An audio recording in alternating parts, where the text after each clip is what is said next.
सबसे पहले हम आप लोगों को एक बात समझा देना चाहते हैं। अभी आपके पेरेंट्स आए और हमसे 2-3 शिकायत और कंप्लेन करके गए।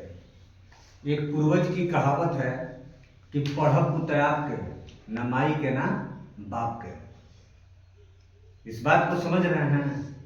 पढ़ब पुतैयाब के न माई के ना बाप के। गुरु का काम है सिर्फ रास्ता दिखाना। हमारा काम यही है कि हम आपको बता दें कि इस रास्ते पर आपको चलना है। चलना आपका काम है, हमारा काम नहीं है। आपको चलना है। हमारा काम है कि भैया 5 बजे सुबह जग जाइए। जग करके कम से कम 1 घंटा आप याद करिए, व्यायाम करिए, पक्षियों को दाना दीजिए, मम्मी पापा की बात मानिए, गुरुजी की बात मानिए। संगति से, जो आपके अनर्गल संगति है उससे बचिए। जो आपको पढ़ने में डिस्टर्ब कर रहा है, जो मित्र आपको गलत रास्ते पे लेके जा रहा है, उस मित्रता को छोड़िए। हम यही कर सकते हैं, आपको सिर्फ समझा सकते हैं, डांट सकते हैं, आपको घोर के पिला नहीं सकते हैं। ये कोई शरबत नहीं है कि हम आपको 1 गिलास शरबत बना के दे दें और आप पी लीजिए, आप टन हो जाइए। ये शरबत नहीं है।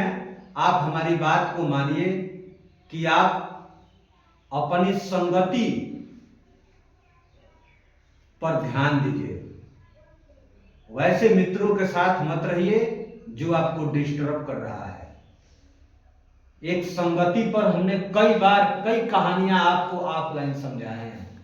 कई बार हमने आपको यह भी समझाया कि देखिए, आज आप बच्चे हैं, किस मेहनत से, किस परिश्रम से 1000 किलोमीटर दूर जाकर के आपके पिताजी काम कर रहे हैं इसी शिक्षा के लिए, इसी किताब के लिए, इसी कॉपी के लिए। वो यहां से दिल्ली चले गए हैं, मुंबई चले गए हैं, गुजरात चले गए हैं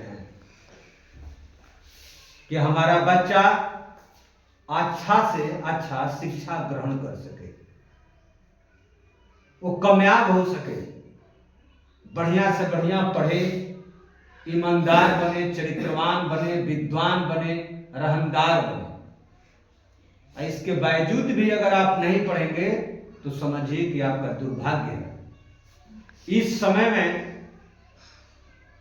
अगर कोई बालक नहीं पढ़ पा रहा है तो समझिए कि दुर्भाग्य है, क्योंकि सबके घर लाइट की व्यवस्था है, सबके घर कॉपी किताब की व्यवस्थाएं हैं, सबके मम्मी पापा फीस दे रहे हैं, हम देख रहे हैं।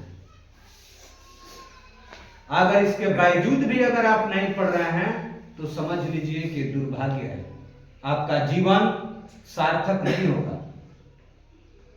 आप पढ़िए और पढ़ करके कामयाब बनिए, ईमानदार बनिए, चरित्रवान बनिए, विद्वान बनिए, समझदार बनिए। शिक्षा का मतलब समझदार बनना है। शिक्षा का मतलब लोगों का आदर करना है। शिक्षा का मतलब लोगों का सम्मान करना है, बड़ों का सम्मान करना है, छोटों को दुलार प्रेम करना है। शिक्षा का मतलब कि संस्कारी होना है। शिक्षा का यह मतलब नहीं है कि आप गाली दो। हमारी बात समझ गए? तो आगे से ध्यान रहे कि पेरेंट्स हमारे पास न आए, आपका कंप्लेन हमारे पास न आए। जय हिंद, जय भारत।